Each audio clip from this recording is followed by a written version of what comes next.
is we tend to be scared of it. Don't be scared of it. There's always, from all of the questions, there's usually one that you might struggle a little bit with. But the other ones, you all know. Your basic is that you always know which keyword refers to quoting which ratios. Because if I go look at this, if I see liquidity, I know current ratio, asset test, debtors collection, creditors payment, stock on hand, stock turnover. And then I read the question, I go look at the information, I identify, okay, but if you look you must make sure that you have the right papers with, then you identify which ones is there. So liquidity, I see asset test, stock turnover. Literally only two. Ne? So you have to use those two. And how do you quote? First thing is you name the ratio. So you will say the asset test ratio. There's a tick. Ne? Now you say, did it increase or decrease? So you say decreased from 0.921 to 0.721. There. This can be anything from 2 to 3 marks, because sometimes they even mark the so they can mark the name and then the trend and figures as one, or they can mark the name and the trend and the figures, or they can mark the name and the figures and the trend. You get it? Okay. So if I name 2, stock turnover rate decreased from 8 to 5. There's already 4 out of 4 marks. Because they only ask you, quote, 2 figures. And the fact that those things are decreasing is proving his point. Okay. Next one, risk and gearing. When you see risk and gearing, you know debt equity. And debt equity goes with high and low geared. Ne? And ROTCE goes with positive, negative geared. And you compare it to the interest on loan. Okay? So once again, if you go look, you see there they are. Debt equity increased from 0.4 to 0.5. Now remember, my catchphrase is that 0.5, because that tells me I am now going into high risk territory. So what you would say here is you would say the debt equity ratio increased from 0.4 to 1 to 0.5 to 1, moving to high risk. If it was, even if it went from 0.4 to whatever to 0.4 to 0.8, then you can say, even though it's still low geared, it's moving towards being high risk. Ne? Okay. Next one, dividends. Now remember, there's 2 questions on dividends. The one is they would ask you the DPS. Ne? So that's dividends. The other one is the payout rate or the dividend policy. That's not your DPS. You use your DPS. But that one wants you in the end to say, oh, so let me just write this down for you. In this one they say, dividends, if they ask you to do the DPS, and during the year you have issued shares, right? Then you're going to take the interim dividend over the shares that was issued at that time, plus the final dividend over the shares that was issued at that time, and that will give you your total dividends per share. Usually what they do is they will give you either the interim or the final. They will say the interim dividend per share is 70 cents, and then you just need to go calculate that one, and then in the end it's 100 cents. That's usually how it looks like. So that's the one dividend question. The other one is the dividends payout policy or rate. They use policy and sometimes they use rate. So, what you do with that? 9 out of 10 times, they will even give you the dividend payout rate already as a percentage. Okay? But if they don't, you calculate it by saying DPS over EPS times 100. The percentage that you get is the percentage dividends that's paid out from the earnings. Okay? Now, if I take my EPS, my earnings, if I take 100 and I less this dividend, then I get the percentage retained income. So in other words, if I say to you the DPS over EPS is 80%, then it means 80% is paid as dividends, 20% is retained. No? You guys happy? Makes sense. Okay. Now, when is it good, when is it bad? Depends on how you answer it. Okay. So always remember, if they make the percentage dividends more, it's to keep the shareholders happy. No? They want to do something to keep the shareholders. If the percentage retained income increases, then it's usually because they are expanding or for future uncertainty or whatever they want to say. Okay, you guys get the difference. Yes, ma'am. What happens if it's going to be 110% dividends? Can you see now they are declaring more dividends than what our earnings is? No, it's bad. It's bad for my cash flow. Okay. Yeah. And it's bad because it means it's not necessarily bad. Okay?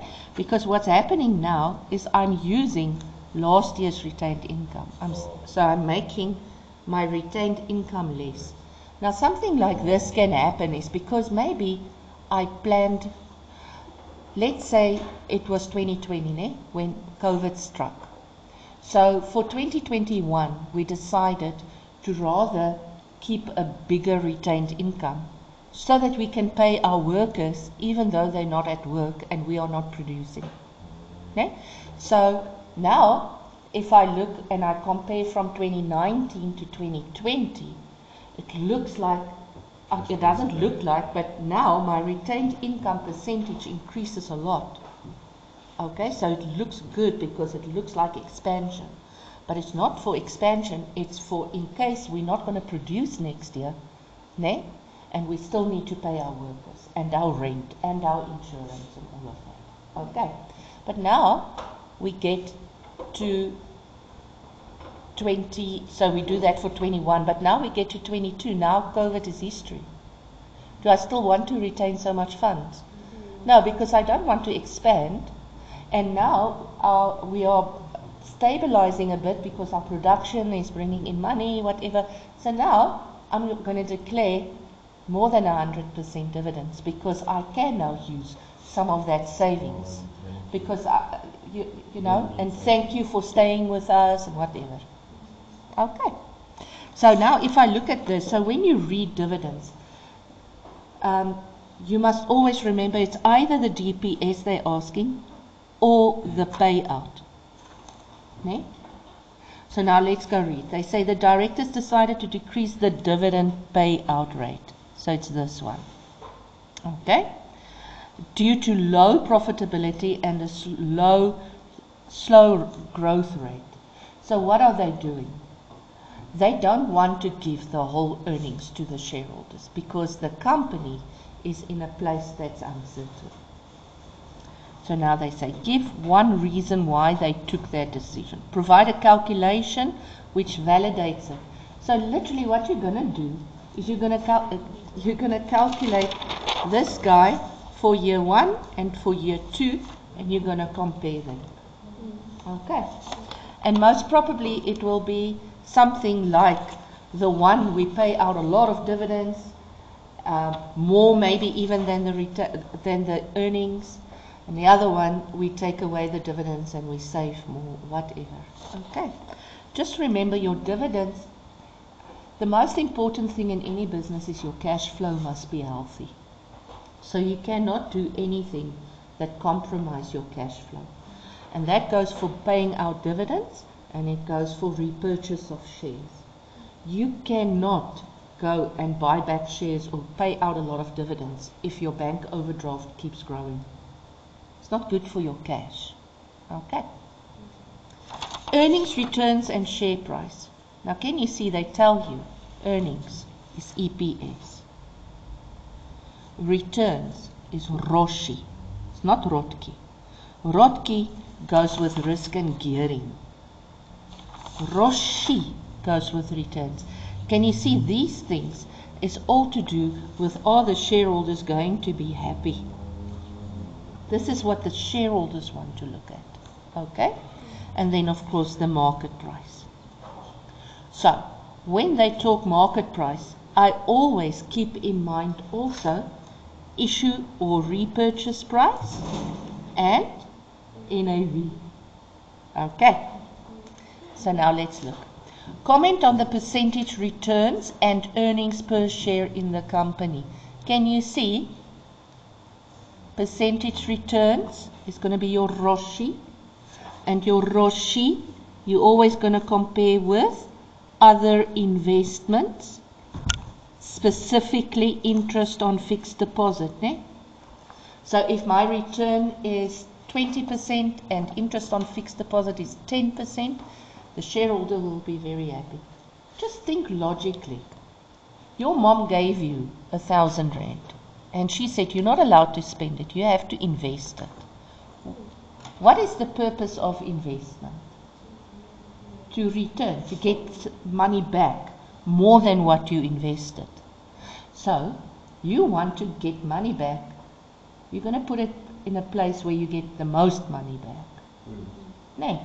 So in other words, if at this company your return is 7%, but in a fixed deposit it's 8%, you're rather going to put it in a fixed deposit. That's the purpose of this.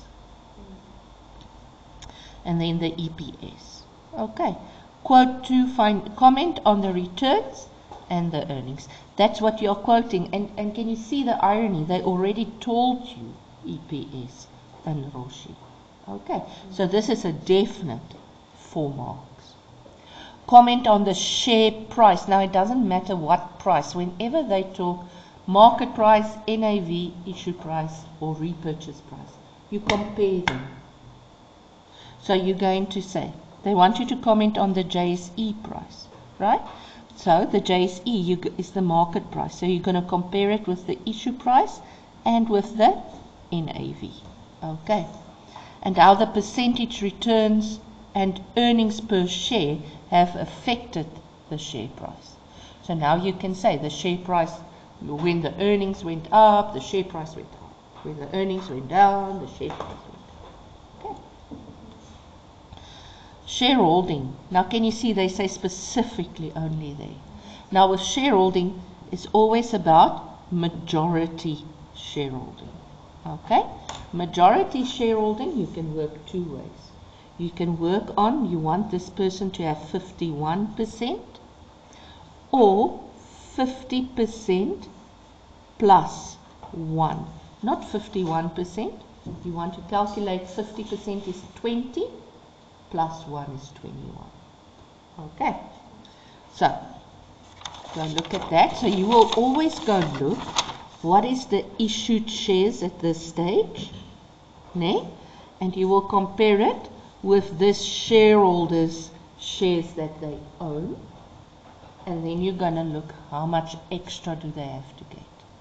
Okay, that's always what you do. And the rest is information. You wanted to think about the NAV. What is it that you want to know about the NAV? I don't understand it. Okay, so the NAV is my she over shares, right? So what is she?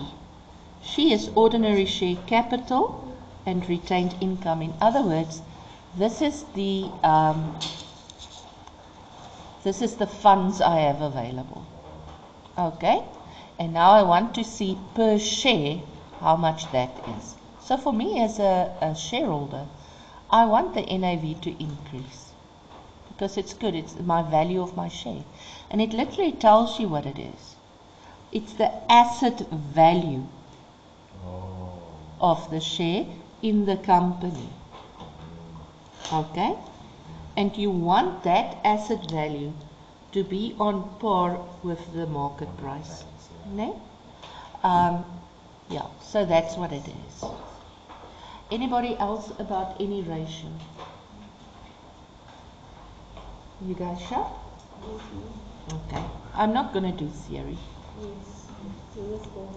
Yes, please, just leave me.